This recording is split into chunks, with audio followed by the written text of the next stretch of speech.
Imagine a stage awash in soft golden light, a gentle guitar playing in the background, and the instantly recognizable voice of a country legend that seems to wrap around your heart like a warm blanket.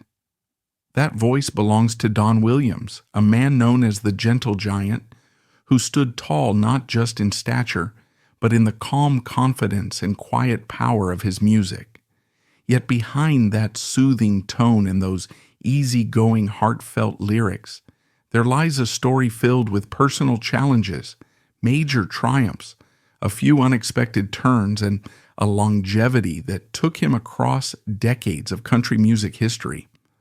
Although the world came to know him for songs like I Believe in You, Tulsa Time, and countless others that soared up the charts, Don Williams' journey began in the dusty locales of Texas, shaped by both family tragedy and unstoppable drive.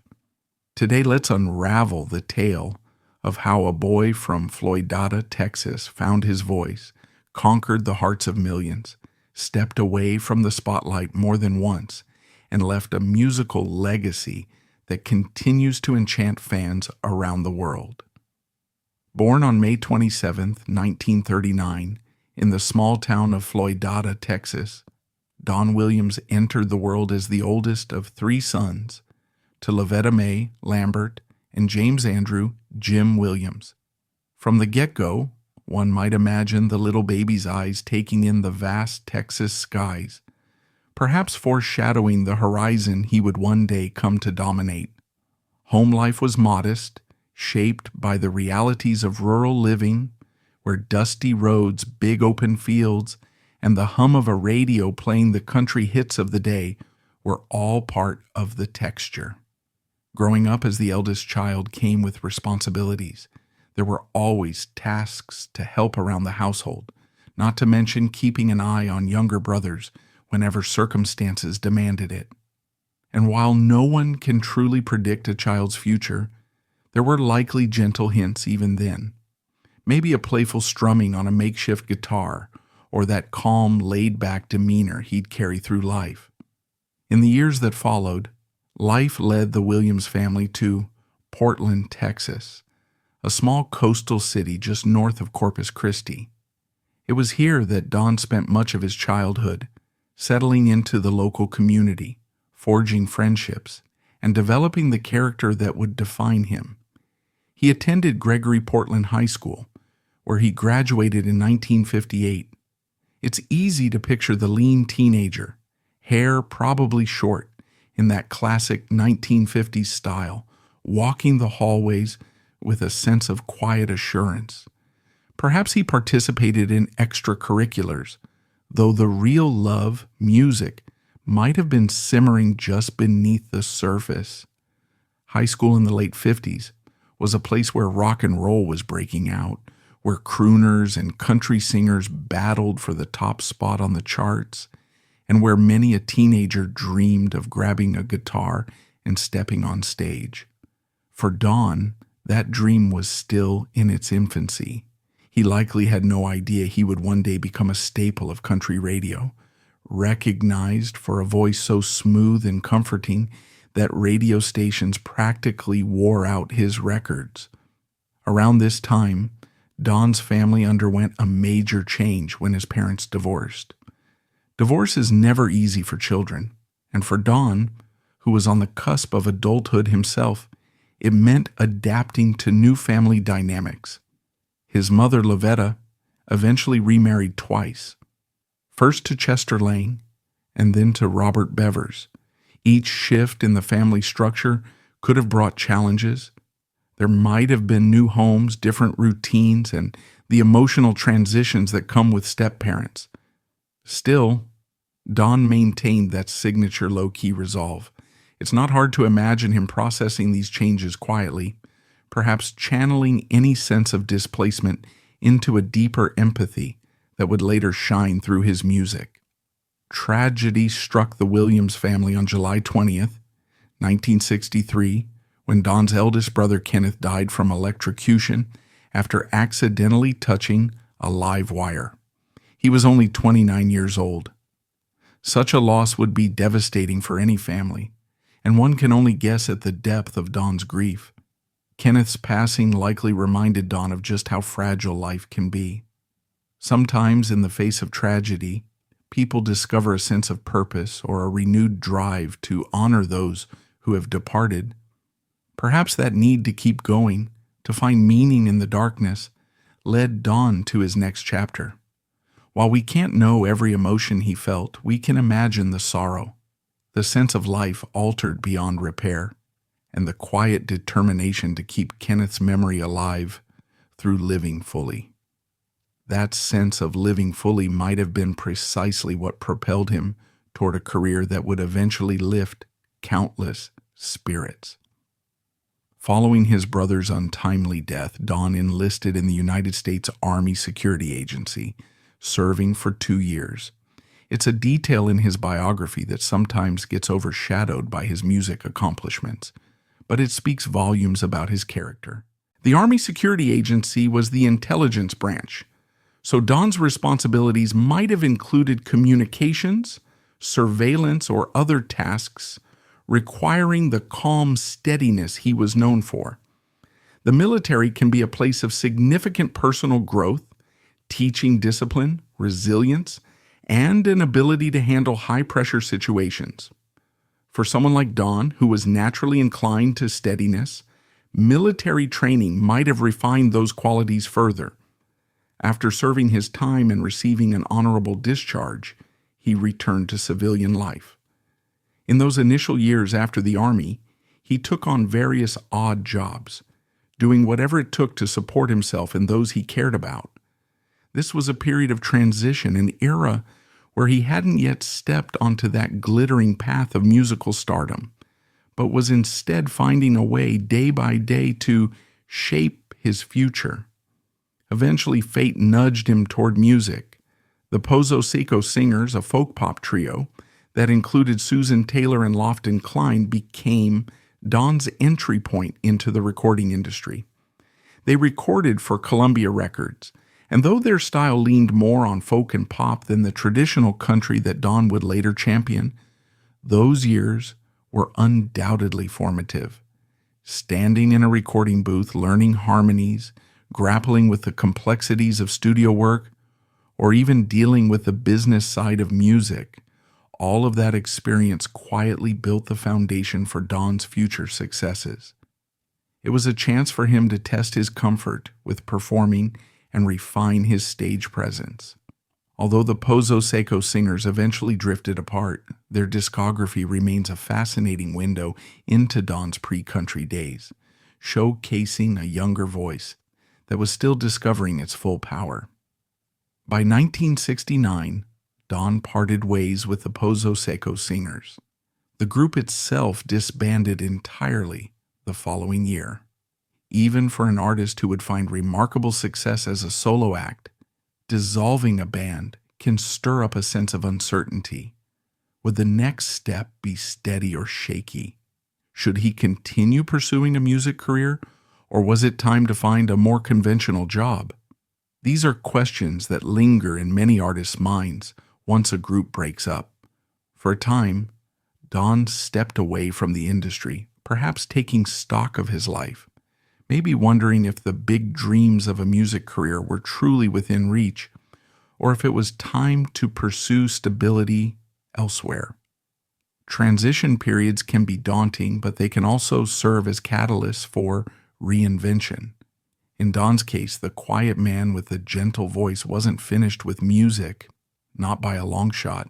In December 1971, Don signed on as a songwriter with Jack Clement's publishing company, Jack Music, Inc.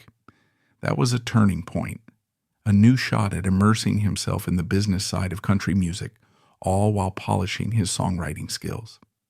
Jack Clement, known to many simply as Cowboy, Jack Clement was a major figure in country and rockabilly. Working under a publishing giant like Clement would have exposed Don to top-tier industry connections, plus a chance to practice the craft of writing compelling lyrics and melodies. With every new song, he honed the intuitive feel for storytelling that country music demands, It's not just about words or notes. Country music thrives on authenticity, on painting pictures of real lives, real heartbreaks, and real triumphs. Don was quietly mastering that art. The following year, in 1972, Don took another leap. He signed as a solo country artist with JMI Records. Suddenly, the man who had tested his voice in folk pop territory was about to embark on a journey that would change country music forever. By 1974, he had a single called We Should Be Together, which climbed to number 5 on the charts. That momentum caught the eye of ABC/Dot Records, who snapped him up with the confidence that he was destined for bigger and better things. And bigger things did indeed arrive. His first ABC/Dot release was a track titled, I Wouldn't Want to Live If You Didn't Love Me. Its warm, laid-back style and romantic sincerity tapped right into the hearts of country listeners, sending the single soaring to number 1. It was just the beginning of a remarkable streak. Between 1974 and 1991, Don Williams released 46 singles, and only 4 of them failed to reach the top 10 of the country charts. That level of consistency is almost unheard of, turning him into a radio fixture and a superstar of the quiet, unassuming variety, a refreshing contrast in a genre filled with flashy showmanship. One of Don's biggest highlights was I Believe in You, which became his 11th number 1 on the country chart. But more than that, it gave him crossover recognition. The song made it to the U.S. Top 40, peaking at number 24, which meant that mainstream pop audiences also got a taste of Don's soothing baritone. It didn't stop at American borders either. I Believe in You charted in Australia, New Zealand, and even parts of Europe. Suddenly, this softly spoken Texan, hardly a braggart, never one to jump around the stage in sequined outfits, found an international fan base. His appeal transcended typical boundaries because of the universal themes in his music: love, faith in oneself, and the comforts of home. Whether you lived in small-town Texas or a bustling city in the UK, his tunes spoke to something fundamental and reassuring in the human spirit. In the mid-1970s, Don Williams dipped a toe into the world of film, another facet of his career that even some longtime fans don't know much about. He had minor appearances in movies like 1975's W.W. and the Dixie Dance Kings, where he was featured as a band member for the titular Dixie Dance Kings, acting alongside the megastar Burt Reynolds. While Don's role was modest, the experience likely offered him a glimpse into a different side of the entertainment industry: movie sets, scripts, directors, and the camaraderie that can form among cast members. He popped up again in 1980's Smokey and the Bandit 2, also starring Burt Reynolds, where Don actually played himself and performed a few songs. That cameo let moviegoers see him in a more laid-back environment, bridging the gap between the silver screen and the radio airwaves. And though he never transformed into a Hollywood regular, these appearances revealed a willingness to explore creative avenues beyond music. By the time the 1980s rolled around, Don Williams was firmly established as a country music icon. He racked up hits, performed on some of the biggest stages, and connected deeply with fans through lyrics that felt like earnest confessions or gentle advice from a wise friend. While some artists chase the spotlight with flamboyance, Don preferred a more understated approach. He'd stand or sit at the mic, let his guitar do part of the talking, and rely on that velvety voice to captivate the crowd. Perhaps it was precisely this subtlety that made him so special. Audiences sensed the sincerity and appreciated the authenticity. It was as if they could take a deep breath and relax, knowing that Don's music was a haven from the world's chaos. But time moves on, and even the brightest stars eventually consider stepping away. In early 2006, Don Williams announced a farewell tour of the world. For longtime fans, it was both expected and heartbreaking. After decades of hits, the gentle giant was ready to hang his hat up and enjoy the quiet life he'd often sung about. The tour wound its way through various locales, giving fans one last chance to hear those classics in person. It culminated with a final farewell concert on November 21, 2006 in Memphis, Tennessee. Many believed that was the last time they'd ever see Don Williams on a concert stage. It felt fitting that the end came in Memphis, a city steeped in American music history. The night was undoubtedly emotional. Fans likely teared up as the final chords rang out, memories swirling of all the times Don's voice had comforted them, accompanied them on road trips, or played in the background during life's big moments. Yet, as so often happens with iconic musicians, retirement didn't last. In 2010, Don Williams emerged from the shadows announcing his return to the stage. Call it the irresistible pull of the audience's adoration, or the simple fact that music was in his blood. Either way, he was back. Fans were ecstatic. Old songs took on fresh life, and a new generation even started discovering the man behind timeless tracks, like Lord, I Hope This Day Is Good. Concerts sold out as soon as they were announced. There's a sense that Don's approach to performing, which never relied on theatrics, was all the more appealing in an era when entertainment often feels overstimulated. His music provided a balm, a gentle wave of nostalgia, and a reminder that sometimes the simplest, most heartfelt approach is the most powerful. In March 2012, Don announced he had a new record in the works, and So It Goes. This was his first since 2004, and it would be released under Sugar Hill Records, an Americana label known for championing authentic, roots-driven music. The album featured guest appearances by Alison Krauss, Keith Urban, and Vince Gill, some of the biggest names in contemporary country and bluegrass, each of whom admired the quiet pioneer. These collaborations brought a multi-generational angle, reminding the world that Don was not just a relic of a golden past, but an active, influential force inspiring new artists. Reviews for And So It Goes emphasized the timeless quality of Don's voice, which hadn't lost its tenderness or warmth. It was a testament to longevity and passion, proof that the well of creativity hadn't run dry. With the new album out, Don decided to hit the road again, embarking on a UK tour in 2012. Internationally, his popularity in places like the UK had been robust for years. British fans have historically embraced country music in waves, but Don seemed to transcend any ebb and flow, remaining beloved by a dedicated core. The 2012 tour was, in many ways, a celebration. Fans who had grown up listening to his records, perhaps inherited from their parents, could finally see the man himself stand in the spotlight, tip his hat, and share those gentle songs. That cross-Atlantic affection built up over time, leading to a final UK tour in 2014. By this stage, Don was in his mid-70s, still singing with soul, but also aware that the rigors of touring were becoming more challenging. The concerts were deeply sentimental, each performance carrying the weight of a goodbye, yet filled with the kind of warmth only he could create. In March 2016, Don Williams confirmed what many had suspected might come again someday. He was ending all touring for good. No more encores, no more last-minute surprises.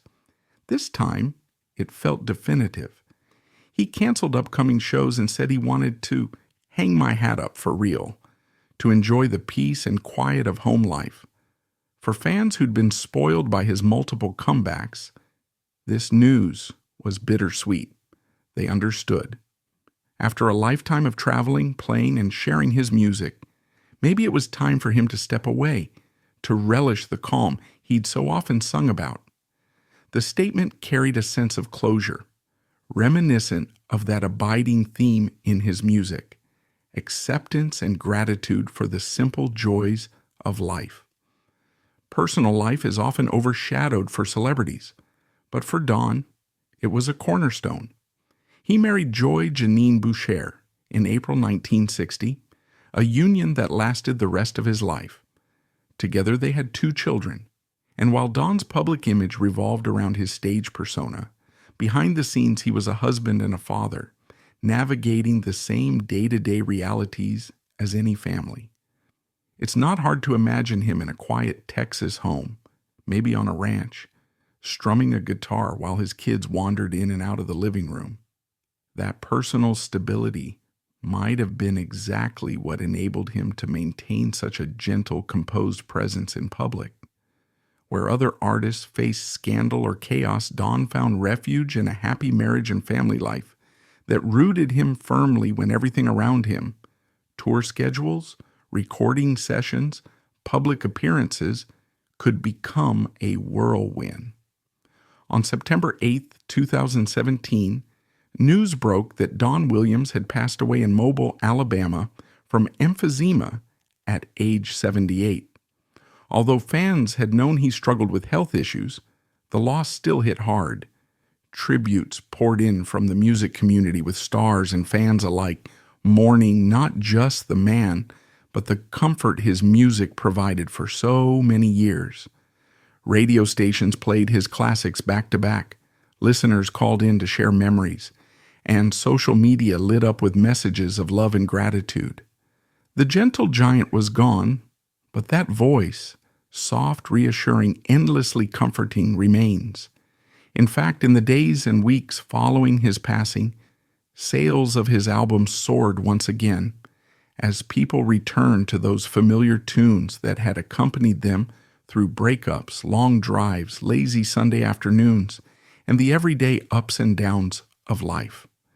Looking back on Don Williams' story, it's easy to see a life shaped by resilience and a steadfast sense of self.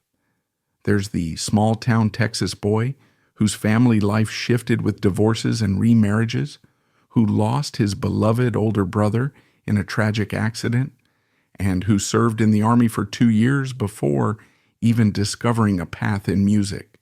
There's the man who tested the waters in a folk pop group, stepped away from it all, then returned to become one of country music's most consistent hitmakers.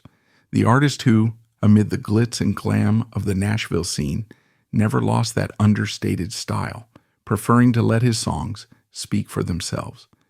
There's the gentle soul who tried retiring more than once, only to be lured back by the irresistible call of the stage and the affectionate cheers of fans across multiple continents. And ultimately, there's the family man, married for decades, raising children, and in the end, deciding that being at home was the greatest comfort of all. His music, often laced with themes of love, faith, and tranquility, spoke to audiences that spanned generations. You might find an older couple who slow danced to "I Believe in You" at their wedding, a middle-aged fan who blasted Tulsa Time on road trips, or a teenager who stumbled across his songs in a streaming playlist and fell in love with that gentle, laid-back style. The real magic in Don Williams' catalog is that it isn't flashy or complicated. It's simple, authentic, and from the heart, making it accessible to anyone who listens. You don't need to be a hardcore country fan to feel the sincerity in his performances. And once you've heard that voice, so warm and reassuring, it's hard to forget it.